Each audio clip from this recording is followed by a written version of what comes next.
Mga ka-franchise, nandito tayo ngayon sa House of Franchise, your one-stop shop franchise business na kung saan, nako, machichempuan po natin ang ating piling-piling i-intervene ngayon dito lang sa Negosyo Talk. O, sa mga hindi pa po nakakilala, my name is Jeffrey Antonio Ang at ako po ang inyong host sa Negosyo Talk na kung saan i-feature natin ang mga successful na mga franchisees sa iba-ibang panig ng ating bayan na nagtagumpay sa ating franchise negosyo. Samahan niyo ako! Let's go! Mga franchise, nandito po tayo sa House of Franchise na kung saan makakausap po natin ang ating mga bagong showmaking food cart franchisee na dati pong OFW at galing pa po sa Apalit, Pampanga. Walang iba kung hindi sila Michael and Alma Angelo. So, now, kamusta kayo? Ayan, hello po DJ, mabuti po and we're doing great. Ikaw naman Michael, kamusta naman? Hello po, magandang araw po sa inyo lahat. DJ, sobrang privilege po namin na makasama nyo dito. Wow. Ngayong araw.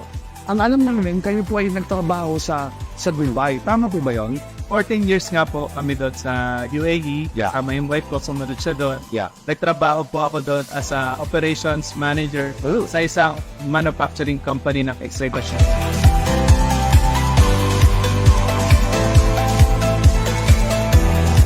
Yung friend po namin na nasa Dubai, inintroduce siya sa amin to. Sabi ko, nung nakita namin yung concept niya and yung kapital, sabi ko kay Michael, parang maganda siyang start. Kaya po nag-decide kami, itong franchise na to, na ang showmaking. Pero bakit pagkain nyo napili nyo? Actually, ang daming ang pwedeng simulang negosyo. And in fact, number one, kahit siguro saan, kahit dun sa pinanggalingan naming bansa na UAE, food business talaga, ito yung number one na in-demand business. Hindi lang dito sa Pilipinas, even sa ibang bansa. How much more kung magsimula tayo?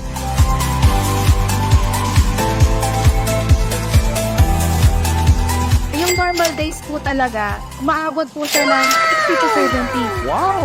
Pag may mga occasion, syempre alam naman natin, pag may mga yung school, yung hospital, umaabot siya na hanggang 100 to 130. Wow!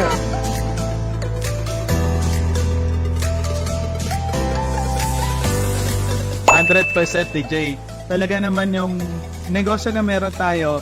Siyempre, imagine na lang yung traditional business normally 3 to 5 years bago siya makadaan ng return of capital. Yeah. Dito sa atin, projected natin yung worst case scenario, 1 year and 5 months, babalik na.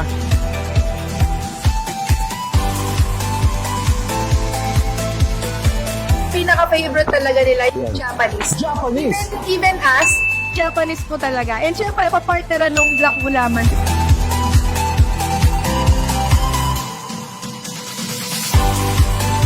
Personally, ang advice ko, kung ikaw nagtatrabaho o nasa ibang bansa, OFW ka man or immigrant ka, kung saan lugar ka, mas maganda talaga umpisahan mo as early as now yung pagnenegosyo ng franchise. Pwede mong idagdag itong negosyo na to. Pagbalik nyo dito sa Pilipinas or kahit nandyan kayo, yung mga nandito sa Pilipinas sa tutulungan at magkaroon ng source of income.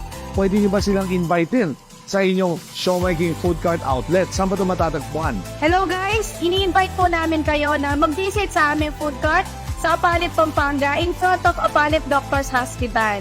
Ayan, from Monday to Saturday po siya open. Kaya ano po hinihintay nyo? Mag-showmaking na tayo. Sugod na, mga ka-franchise. Ayun na naman mga ka-franchise na ako po'y natutuwa. Inihandog ko na naman sa inyo ang isang napakaganda na episode na kung saan nakilala natin ang tabumpay ng storya ng ating mga bisita ngayon na negosyante na at dating OFW. Dito na yan sa Negosyo Talk!